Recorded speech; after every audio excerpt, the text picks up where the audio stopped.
আসসালামু আলাইকুম সবাইকে। সিএসএস ডে 21-এ অ্যাডভান্স সিলেক্টরস। আজ আমরা শিখব কিছু অ্যাডভান্স সিলেক্টর সিএসএস। সেগুলো হলো ইজ, হোয়ার এবং হ্যাজ। তাহলে দেরি না করে শুরু করা যাক আজকের ক্লাস। সো প্রথমে আমরা শিখব হচ্ছে ইজ। সো ইজ সিলেক্টরটা হচ্ছে এমন, is is selector. Okay. So is selector তখন ব্যবহার করা হয় যখন কোনো প্যারেন্টস এর ভিতরের সব এলিমেন্টগুলো একই স্টাইল দেওয়ার প্রয়োজন হয়, তখন আমরা হচ্ছে ইজ সিলেক্টর ব্যবহার করি। সো আমরা যদি এখন একটা এক্সাম্পল দেখি, সো আমরা এখানে একটা আর্টিকেল নিতে পারি। আর্টিকেল আর্টিকেল নিয়ে এরপরে কিছু ট্যাগ নিলাম। H1 লিখলাম, মেইন, টাইটেল, তারপরে আমরা লিখতে পারি H2, লিখতে পারি সাবটাইটেল, TITLE, সাবটাইটেল। তারপর আমরা একটা প্যারাগ্রাফ নিতে পারি, দিস ইজ প্যারাগ্রাফ, তারপরে আমরা একটা ডিভ নিতে পারি। So Depp, this is a Depp inside article, okay. So এটা হচ্ছে আমাদের HTML মার্কআপ করলাম। এবারে আমরা হচ্ছে CSS এ যাব।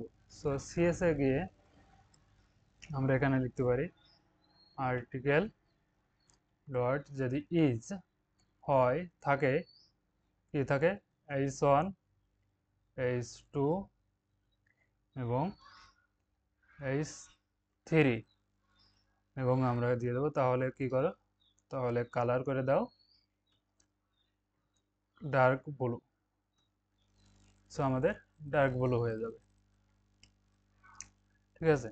এখানে ডার্ক ব্লু হয়ে যাবে। আর্টিকেলের ভিতরে যদি এমন থাকে তাহলে ডার্ক ব্লু হয়ে গেছে। সো আমাদের এখানে একটু স্পেস রাখতে হবে, এটা মনে রাখতে হবে। আর যে ব্র্যাকেটের ভিতরে যে ট্যাগগুলো থাকবে বা সিলেক্টরগুলো থাকবে সেগুলো কমা দিয়ে সেপারেট করতে হবে, ঠিক আছে। সো আমরা আবারই লিখতে পারি, এভাবে লিখতে পারি আর্টিকেল আর্টিকেল ইজ পি এবং ডিভ। তাহলে এটা করে দাও background colour light blue. So আমাদের ব্যাকগ্রাউন্ড লাইট ব্লু। যদি আমরা এইভাবে না লিখতাম তাহলে আমাদের কিভাবে লিখতে হতো, আমাদের লিখতে হতো প্রথমে নিতে হতো আর্টিকেল, তারপরে নিতে হতো H1, তারপরে আবার নিতে হতো আর্টিকেল, তারপরে H2, এভাবে নিয়ে তারপরে আমাদের করতে হতো। সো আমরা যদি ব্যাকগ্রাউন্ড লিখি, ব্যাকগ্রাউন্ড কালার রেড। সো এইভাবে আমাদের সেম কথা বারবার রিপিট করতে হতো। তো রিপিট না করার জন্য আমাদের হচ্ছে ইজ যে সিলেক্টর রয়েছে সেই সিলেক্টরটা আমরা ব্যবহার করে থাকি। সো অ্যাডভান্স একটা সিলেক্টর। এরপরে আসবে হচ্ছে আমাদের হোয়ার। সো আমরা ইজটা দেখে ফেললাম। সো এরপরে আসবে হচ্ছে আমাদের হোয়ার। সো আমাদের হোয়ারটা হলো WHWHARE, হোয়ার, এমন, ঠিক আছে। সো আমরা এখানে একটা গ্যাপ নিয়ে নিই, ব্রেক। ওকে। সো হোয়াইটটাও ইজের মতোই, কিন্তু এটা একটা বড় পার্থক্য আছে। হোয়াইট সবসময় জিরো এসপিটিকি রাখে, ওকে। সো এর মানে হচ্ছে এটা হচ্ছে চেঞ্জ করা যাবে। প্রথমে স্টাইল দিলে আমরা যদি আবার ট্যাগেট করে অন্য দিই তাহলে আমাদের স্টাইলটা চেঞ্জ হয়ে যাবে। সিলেক্ট দাও না কেন, অন্য কোনো স্টাইল খুব সহজেই এটাকে ওভাররাইড করতে পারবে। সো আমরা যদি এক্সাম্পল দেখি এখানে একটা, সো আমরা এখানে একটা এক্সাম্পল দেখি। সো আমরা এখানে নিই H1, নিই একটা, আমরা কি করতে পারি, এখানে এগুলোই কেটে দিই, ওকে। সো বারবার লেখা থেকে এগুলোই থাকুক, আমরা এখানে কেটে দেবো, এগুলো কেটে দিয়ে সো আমরা কি করব, এখানে নেব হচ্ছে হোয়ার, আর এই হোয়ার কি আছে, হোয়ার যেখানে আছে H1, H2 এবং একটা পি আছে, সেখানে কি করবে, সেখানে করে দাও মার্জিন 0, মার্জিন 0 করে দাও, এখানে একটা, ওকে। সো মার্জিন 0 করে দাও, সাথে করে দাও ফন্ট ফ্যামিলি করে দাও এরিয়াল সান সেরিফ, ওকে।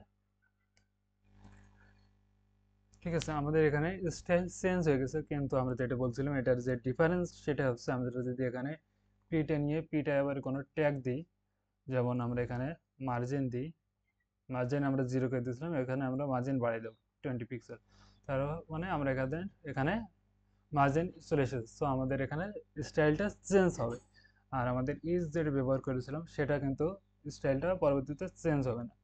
সো এটাই হলো আমাদের হোয়ারের ভিতরের পার্থক্য, তাছাড়া আর বাকি সব কিছুই সেম। সো আমরা হোয়ার কমপ্লিট করে ফেললাম, এবার আমরা আসবো হচ্ছে লাস্ট যে সিলেক্টর রয়েছে হ্যাশ, সেটাই। সো হ্যাজে আমরা চলে আসি, আমরা এগুলো কেটে দিই। সো হ্যাশটা কি করে, হ্যাশটা হচ্ছে প্যারেন্ট সিলেক্টর এর অর্থে আইডি চাইল্ড এক্সিস্ট আছে কিনা চেক করে, মানে প্যারেন্টের ভিতরে কোনো চাইল্ড আছে কিনা সেটা চেক করে, এটা ফাংশনের মতন কাজ করে। এটা সেই এলিমেন্টকে সিলেক্ট করে যার ভিতরে নির্দিষ্ট চাইল্ড বা ডিসেন্ডেন্ট আছে। ওকে, সো আমরা একটা এক্সাম্পল নিই, ডিভ এবং এর ভিতরে একটা পি নিই, এখান থেকে অনলি টেক্সট, ওকে। সো আমরা আর একটা ডিভ নিব, ডিভ এখানে একটা ইমেজ নেব, ইমেজ আমাদের ফোল্ডারে হয়তো আনা ছিল। সো আমাদের এখানে ইমেজ নেই, আমরা প্লাস ফোল্ডার থেকে ইমেজ নিয়ে আসবো, লিঙ্ক নিয়ে আসবো, ইমেজ প্লেস হোল্ডার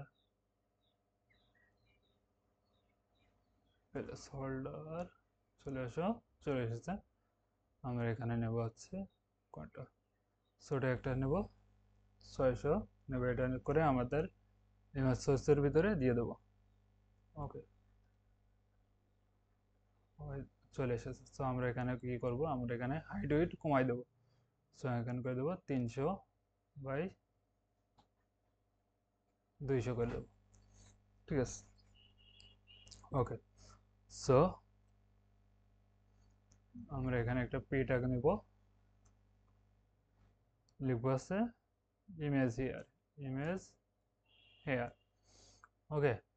সো এবারে আমরা এখানে সিএসএস স্টাইল করব, আমরা ডিভ নিব, ডিভের ভিতরে সিলেক্ট করব হ্যাজ দিয়ে, হ্যাজ কি আছে, ইমেজ আছে, ইমেজ যদি থাকে ডিভের ভিতরে, কোনো ডিভের ভিতরে যদি ইমেজ থাকে, ইমেজ ট্যাগ থাকে, তাহলে কি করে দাও, বর্ডার 2 পিক্সেল সলিড রেড করে দাও, সলিড রেড,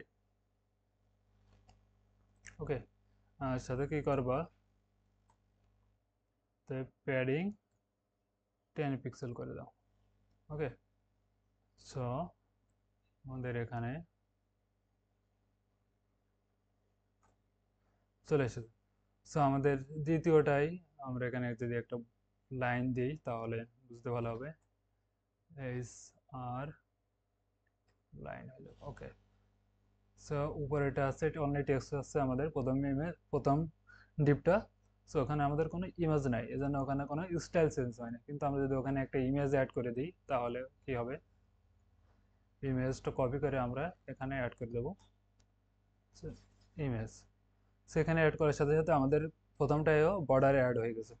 সো এটাই হলো হ্যাজের কারসাজি। সো হ্যাজের কারসাজি এটা দেখলাম, ওয়ারে দেখলাম এবং ইজের দেখলাম।